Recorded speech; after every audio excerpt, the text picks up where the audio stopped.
이제 아주 재밌는 공소장 변경에 관해서 아주 그 본질적인 문제로, 그러니까 뭐 제일 재미있는 분야로 이제 들어가도록 하겠어요. 예, 공소장 변경의 한계 문제인데, 우리 여러 번 물어보지만 또 공소장 변경 한계의 기준이 뭐라고 했어요? 공소상 사건의 동일성이라고 그랬죠. 동일성까지 이제 인정이 된다라고 볼 수 있어요. 그러면 동일성이라는 게 도대체가 뭘 말하는 거냐? 동일성이라는 게 뭘 말하는 거냐? 그게 이제 우리가 지금 얘기할 수 있는 거고, 그래서 동일성이 한계인데 그 동일성이 무엇인가를 우리 살펴보도록 하겠습니다. 우선 그 화면에서 보는 바와 같이 공소 사실의 동일성 한도에서 공소장을 변경할 수 있다는 것은 법이 298조 1항에서 규정을 하고 있어요. 근데 이제 사례를 일을 한번 봅시다. 사회 일을 밤 12시쯤에 승합차를 A랑 합동해서 절도했다라는 사실로 기소가 됐어요. 공소장 최초의 공소장에는 이제 A와 합동 절도가 된 것으로 기소를 됐는데, 이게 사실은 이런 사건이었었어요. 이런 사건이었는데,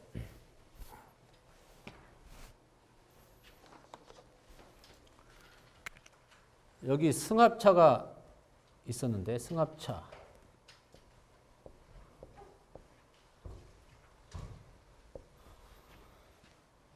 승합차를 A랑 피고인이 A랑 같이 절도를 한 것으로 기소를 했어요. 그런데 이 승합차를 밤 0시쯤에 훔쳐가지고 쭉 몰고 가죠.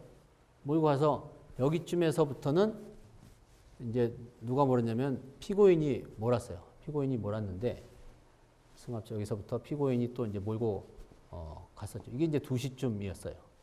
2시쯤 몰고 갔을 때 처음에 절도한 것으로 기소를 했다가, 절도한 것으로 기소했다가 심리를 해보니까 이게 절도를 같이, 얘가 처음에는 같이 있었는지 알았는데 보니까 얘는 처음에 그 범죄 현장에는, 절도 현장에는 없었던 것 같기도 하고, 이제 있었다는 증거가 좀 박약해지면서, 그렇지만 여기 뭐 예를 들면 여기가 신림동이고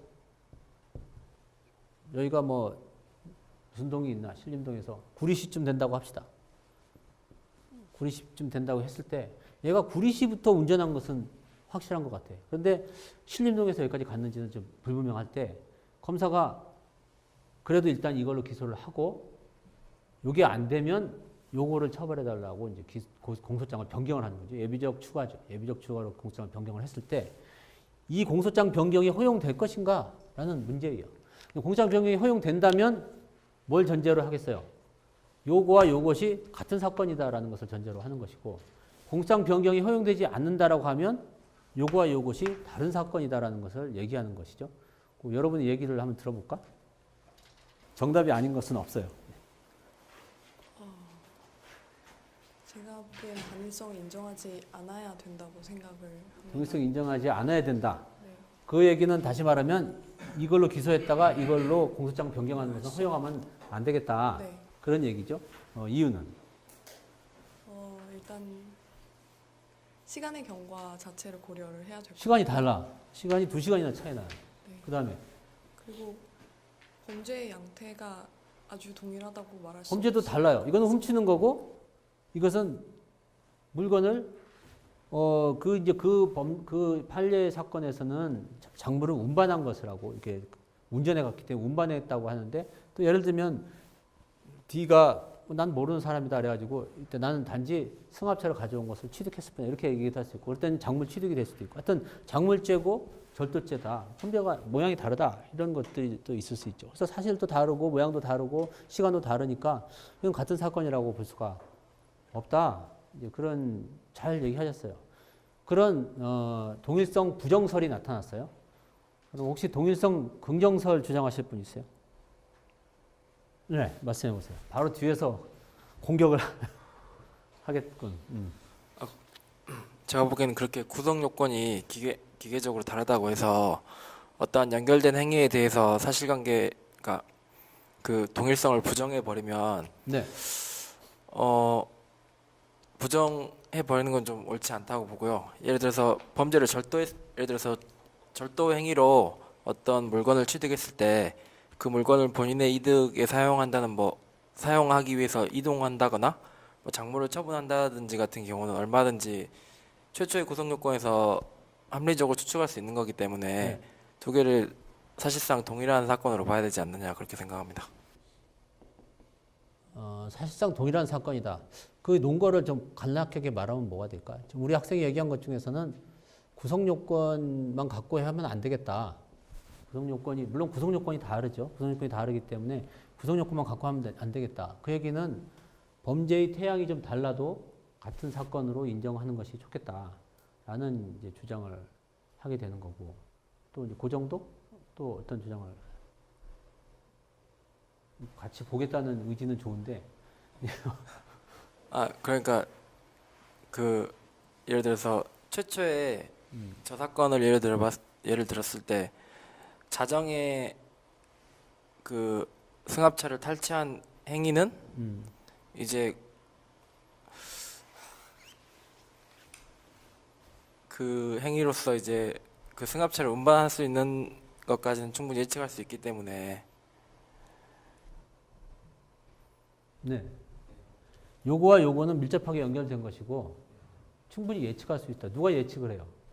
사회 일반인들이 예측할 수 있는. 볼 때 우리가 통상 얘기할 때 예를 들면 요거에 때 경찰 여러 파출소에서 도난 사건 발생 그래서 무전지렁이를 딱 쳤을 때 도난 사건 발생했다고 경찰이 요것만 조사하고 저건 도난 사건 아니니까 다른 사건이네. 그러고 안 하지는 않을 거 아니에요.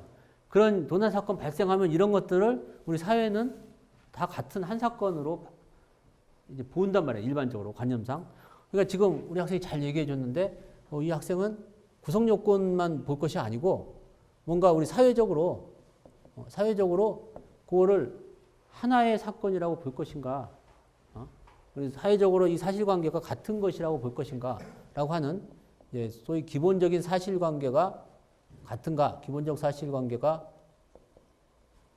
동일한가 이런 쪽에서 보자라는 이제 얘기를 하고 있었어요. 아주 참 훌륭한 결론에 이르렀고 다 이제 두 가지 견해가 가능하죠. 이렇게 볼 수 있고 요 우리 학생도 꼭 구성 요건만 보자는 취지는 아닐 가능성도 있어요. 그러니까 견해에 따라서 법적으로 다르면 다른 사건이다라고 보는 견해도 있을 수 있고 또 사실을 봐야 되는데 기본적인 사실관계가 다르면 다른 사건이라고 봐야 되는데 그 기본적인 사실관계가 이제 요 학생은 같은 거라고 보고 우리 저 먼저 얘기했던 학생은 다른 것이라고 본 그런 평가를 할 수도 있는 것이죠. 근데 학설로서는 지금 본 것처럼 이 기본적 사실관계가 동일하면 같은 사건으로 보자고 하는 것이 학설이고 여기서 말하는 기본적 사실이라는 것은 한 구성 요건과는 상관없고요. 그냥 자연적으로 우리가 사회생활에서 생각하는 한 사건 얘기할 때 이렇게 KBS 무슨 기자가 얘기합니다. 그럴 때 그 한 사건을 얘기하는 거예요. 그래서 요 두 개는 같은 사건이다라고 본 것이 판례의 입장이었었어요. 판례 입장이었었는데 요 판례가 꼭 맞는지 그거는 견해가 나눌 수 있지만 판례는 이제 같이 봐요. 근데 이번에는 한번 이런 걸 생각을 해볼까? 이런 걸 한번 생각을 해봐요. 그 공소장 변경이 가능한 동일한 범위하고 기판력이 미치는 범위는 같아요, 아니에요? 공장 변경이 허용되는 한계랑 기판력의 범위는 같아요, 달라요? 같죠? 같아야 돼요. 같아야 돼. 그거는 공소장 동일성이 같아야 되니까 여기에서는 이렇게 공장 변경이 문제된 사건이 아니었고 어떤 게 문제가 됐었냐면 마찬가지로 처음에 재판을 받은 것은 이걸로 재판을 받았어요. 작물 취득으로 재판을 받았어요. 작물 취득으로 재판을 받았는데 그 작물 취득이 2시겠지. 작물 취득으로 재판을 받고 판결이 확정이 됐어요. 이거 확정이 됐는데 나중에 보니까 얘가 작물 취득만 한 게 아니라 카드를 취득한 건데 카드만 취득한 게 아니라 카드를 취득할 때 처음에 훔칠 때 같이 있었어요. 같이 있어서 이 훔칠 때 단순히 훔친 게 아니라 강도를 했어요. 사람을 훔치면서 사람을 때리고 그래서 다쳤어요. 그래서 강도 상해가 이루어졌어요. 그러니까 이거 작물 취득으로만 처벌하기에는 좀 너무 약하게 처벌된 것이다 해서 검사가 이걸 또 기소를 했어요. 이걸 또 기소를 했으니까 만약에 이 작물 취득과 이 강도 상해가 같은 사건이라고 하면 어떤 판결을 받아야 되는 거죠? 어떤 판단이 돼요? 얘기할 거예요? 누가 좀 자네가 할 거예요? 예, 얘기해 보세요. 연소 판결. 면소 판결이죠. 형사소송법 326조에 의해서 면소 판결을 받는 것이에요. 같은 확정 판결이 있는 데에 대해서는 면소 판결을 받는 거죠. 비록 요 사건과 요 사건이 제명은 틀리지만 공사시의 동일성이 인정되는 범위 내에서 면소 판결을 받는 것이다 라는 결론에 이르러야 되는데, 이 작물 취득 같은 그런 범위랑 사람이 다친 거랑 어떻게 같이 볼 수 있냐, 이거는 우리가 평가를 달리해야 된다라고 하는 생각에 이를 수 있고, 그렇다면 이것은 다르다, 서로 다른 사건이다라고 평가를 하게 되고, 이러면은 작물 강도상해를 또 처벌할 수 있는 결론에 이르게 되죠.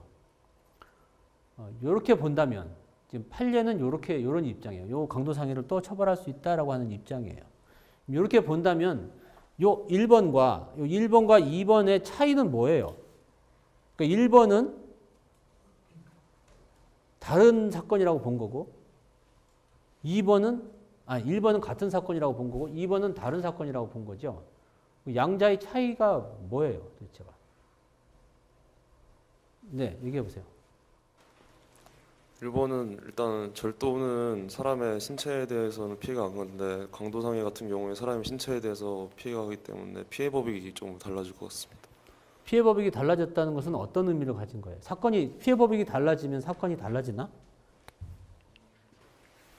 완전히 달라지는 건 아니지만 죄질 자체가 조금 차이가 죄질 자체가 달라진다. 그 죄질이라고 하는 것은 우리가 아까 얘기한 것처럼 어떤 사건이 범죄가 발생했다. 그 사건이 하나의 사건이라는 것은 그것은 죄질 문제가 아니고 그 사회적으로 그러한 이 현상, 그 객관적인 어떤 우리 사회에 그런 사실이 발생했는가 안 했는가 문제이지, 이 죄질이 큰 거와 작은 것이 달라지는 문제는 아니란 말이지. 근데 우리 학생이 지금 죄질이 다르다라고 얘기하는 것은 어떤 평가를 할 수 있냐? 죄질이라는 것은 누가 평가한 것이에요?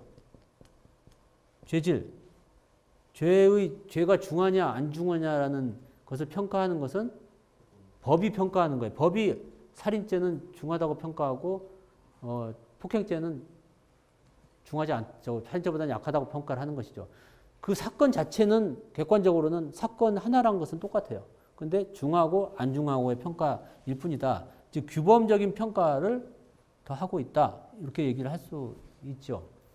그래서 이 판결을 보면 여기서 말하는 기본적 사실관계 동일이라고 한다는 것은 단순히 순수한 어떤 자연적인 의미만은 아니고 뭔가 규범적인 것을 고려한 것이다라는 결론에 이를 수가 있어요. 그래서 이게 바로 판례 입장이에요. 그래서 판례 입장을 정리를 하면 여기처럼 기본적인 사실관계가 동일한가라는 것이 기초이지만, 이 기본적인 사실관계라는 것은 규범적인 요소도 고려한 것이다라고 얘기를 할 수가 있겠습니다.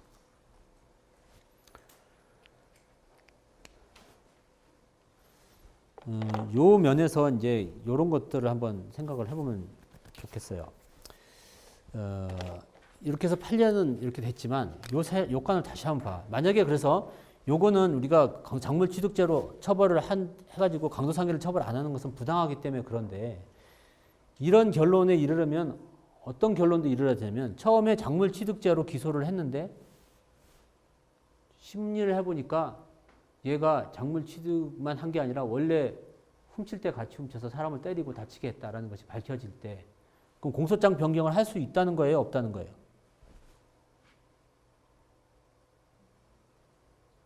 우리 뒤에 학생은 얘기해 볼까? 자네가 한번 얘기해 봐. 공소장 변경을 할 수 있다는 거예요, 없다는 거예요? 똑같은 논리대로는 할 수 없다는. 할 수 없다는 얘기예요. 사건이 다르기 때문에 공소장 변경을 할 수 없다는 얘기예요. 그럼 우리 생각엔 좀 부당하지요.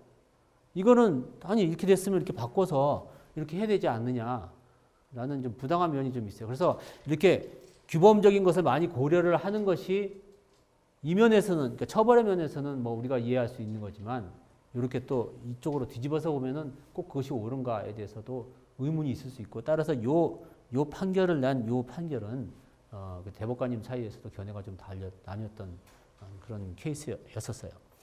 그러나 어쨌든 지금 현재의 판례에 의해서 공소장 변경이 안 된다고 하더라도 얘를 처벌 못하는 것은 아니죠. 얘를 처벌을 하려면 어떻게 하면 되겠어요? 어떻게 하면 되겠어요? 요거를 따로 기소를 해서 병합해서 처벌을 하면 된다라고 그렇게 할 수 있는 거죠.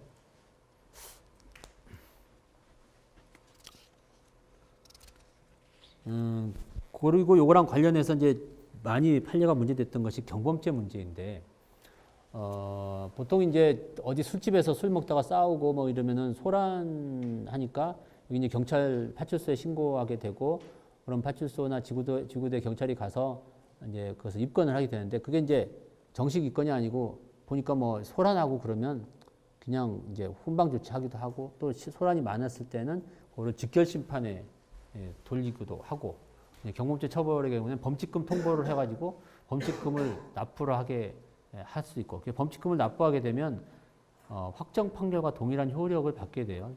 동일한 효력이 있게 돼요. 그래서 범칙금 납부한 사건을 또 기소를 하게 되면 그것도 면소 판결의 사유가 되는 것이죠.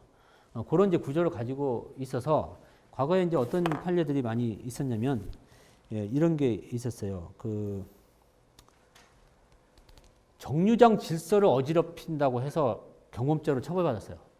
예를 들면 정류장에서 줄을 쭉 서고 있는데, 지금도 그런 일이 있겠는데, 옛날에는 진짜 지하철이 발달 안 되고 그랬을 때는 정류장이 굉장히 복잡을 했죠. 복잡했고, 그래서 정류장에 뭐 줄을 먼저 쓰려고 난리 치고 뭐 그런 적이 많았는데, 정류장에서 쭉 줄 서 있는데, 버스가 이렇게 오면, 이제 버스 오면 정류장에 이렇게 사람들이 줄 서 있을 거 아니에요? 이렇게 줄을 쫙 서 있는데, 피고인들이 막 가면서 밀쳐요. D1이 밀치고, D2가 밀치고, 뭐, 서로 왔다 갔다, 이렇게 해서 막 밀치고 막 그래서, 얘 봐요. 얘 자꾸 줄도 안 서고 난리 쳐요. 나쁜 사람이에요. 그래서 너 그러지 마라. 그래가지고 경범죄 처벌법으로 정류장 질서를 어지럽혔다고 해서 경범죄 처벌을 받았어요. 근데 나중에 알고 보니까 이렇게 밀친 게 그냥 심심해서 미친 게 아니라, 요 사람의 돈을 훔치기 위해서 이 둘이 바람을 잡고 요 사람이 싹 가서 물건을 훔쳐간 그런 케이스가 이제 그런 케이스예요. 나중에 이게 밝혀졌어요. 그래서 수사기관이 조사를 해서 나중에 절도로, 지금 합동절도로 기소를 했다. 이랬을 때 요거는 어떨 것 같아요, 여러분 생각에? 이런 기조에서 어떤 판결들이 쭉쭉 나왔었냐면, 회사 사무소에서 소란을 피운 행위로 경범죄 처벌받았는데, 나중에 알고 보니까 그 소란 와중에 누구를 때려가지고 2주 상해를 낸 경우, 이것도 처벌할 수 없다. 또 소란을 피웠는데, 술 먹고 소란을 피웠는데 어떤 일이 있었냐면 도끼를 휘둘렀어요. 근데 나중에 알고 보니까 도끼를 휘둘렀는데, 다행히 도끼에 정통을 맞은 것은 아니고 머리를 스쳐가지고 2주 정도 상해를 난 거, 이것도 처벌할 수 없다라고 한 거죠. 뭐 우리 여기까지는 좋다 이거예요. 여기까지 좋은데, 어떤 일이 있었냐면, 그 여성을 따라가면서 막 이렇게 했어요. 그래서 따라가면서 막 이렇게 붙잡고 이렇게 하니까, 따라가면서 이제 진로를 방해하고 또 불안감을 조성한 것이 경범죄 처벌법에 의해서 처벌받게 되는데, 그렇게 이제 여자를 괴롭혔다고 해서 이제 처벌을 받았는데, 나중에 알고 보니까 단순히 따라간 게 아니라 그 여성을 강간까지 한 놈이었어요. 그러면 강간죄로 처벌을 하는 게 맞겠어요? 못 하는 게 맞겠어요? 처음에 그냥 단순히 좋아요 이렇게 따라간 스토커인 줄 알았는데 강간한 놈이다. 이럴 경우에 우리 대법관들은 법을 떠나지 못하는 사람들이기 때문에 이론상 처벌을 안 해야 된다라고 얘기를 했어요. 그래서 그것도 처벌을 못하고, 심지어 어떤 일도 있었냐. 6시간 동안 어느 업장에 가서 영업을 방해했어요. 방해했는데, 그래서 영업방해로 그 경범죄 처벌을 받았는데, 나중에 알고 보니까 그때 누구를 때려서, 배를 때려서 그 사람이 죽었어요. 그래서 상해치사가 된 그런 케이스인데, 그 경우에도 처벌할 수 없다라고 했죠. 그거는 일사부재리를 굉장히 엄격하게 관철한 그러한 이제 이론들이죠. 그러면 지금 말한 것처럼 뭐 다른 거 좋다 이거, 다른 거 뭐 좀 때리다가 폭행하고 이것은 안 처벌하는 건 좋은데, 그러니까 소란하다가 그런 건 좋은데, 강간하고 죽이고 이런 것까지 처벌하지 않는 것은 너무하다. 이런 거 처벌할 수 있는 방법은 없을까? 이론적으로 우리가 지금까지 배운 이론에 기초해서도 아 이건 처벌할 수 있습니다라고 하는 방법은 뭐가 있을까요? 뭐 혹시 또 얘기해 보실 분 없어? 자네가 얘기할 거야? 공소장 변경을 하면 근데 공소장 변경 문제가 있을 수 있는데 이것은 이제 경범죄고 직결 심판이고 그러니까 공소장 변경 문제는 잠깐 접어놓고 이게 사건이 동일한지 여부를 따져보는 거니까 면소 판결인데 일단 경범죄로 소란죄로 처벌을 받은 상태에서 또 기소를 해서 처벌할 수 있겠는가? 뭐 어떤 공소장 변경의 동일성과 같은 쟁점을 갖고 있기 때문에 얘기를 하는 것이에요. 그랬을 때 이거는 처벌할 수 있다라고 논리를 주장하려면 앞의 사건과 다르다고 얘기하면 되겠죠. 그렇죠? 앞의 사건과 다른 사건이다 이것은 얘기하면 된단 말이에요. 그러면 앞의 사건과 왜 다르다라고 얘기할 수 있겠어요? 네, 말씀해 보세요. 네. 그 경우에는 기소됐을 때 아예 밝혀지지 않았기 때문에 전혀 다뤄지지 않았고 기소한 그러니까 기소 범위에 들어가지 않았기 때문에 전혀 다른 사건으로 볼 수 있지 않을까. 그 얘기도 이제 일리가 있는데 이게 현실적 심판 대상이 있고 잠재적 심판 대상이 있을 때 여기까지 다 효력을 미치게 되는데 이 잠재적 심판 대상을 검사가 미리 알았는가 몰랐는가는 중요한 게 아니에요. 그것은 고려하지 않아요. 검사가 알고 오히려 검사가 잠재적 심판 대상을 다 알면서도 불구하고 자기가 이 피고인을 봐주기 위해서 이렇게 했으면 그게 오히려 더 문제지. 그래서 이제 그런 경우 말고 우리가 같은 사건이다 다른 사건이다를 따지는 그 이론이 뭐라 그랬어요? 무슨 설을 취한다고 그랬어요? 판례가. 그렇지. 기본적 사실관계 동일설인데 지금 말한 것처럼 단순한 자연적인 사실이 아니고 규범적인 고려를 해야 된다라고 했죠.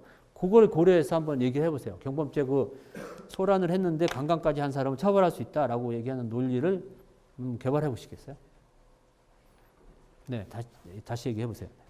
그러니까 아예 그러니까 사실관계 자체가 밝혀지지 않았다는 게 그러니까 단순히 검사가 알고 모르고 그 이야기가 아니라 죄질 자체가 전혀 다른 걸로 그러니까 훨씬 더 무거운 죄로 다뤄서 하는데 그렇지. 앞에 소란과 뒤에 강간은 전혀 다른 문제라고. 전혀 다르게 평가된다. 규범적으로 볼 때.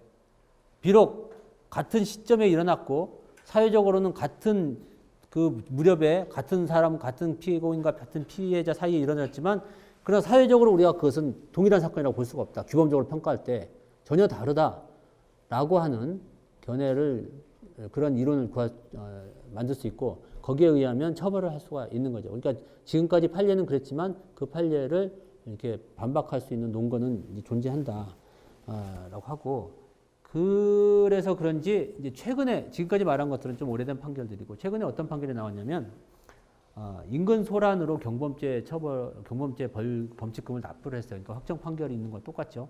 그런데 그 후에 알고 보니까 이 칼을 들고 흉기를 가지고 사람을 다치게 한 흉기유대 상해를 범죄를 저질렀을 때 후자 흉기유대 상해를 또 처벌할 수 있는 걸로 판례가 나왔어요. 2011년에 나온 판결이 있어요. 이 판결은 지금 우리가 얘기한 것처럼 단순히 기본적 어떤 사회적인 사실을 개인적으로만 보는 것이 아니고 규범적인 평가를 통해서 바라보기 때문에 이러한 판결도 가능했다라고 평가를 할 수 있겠습니다.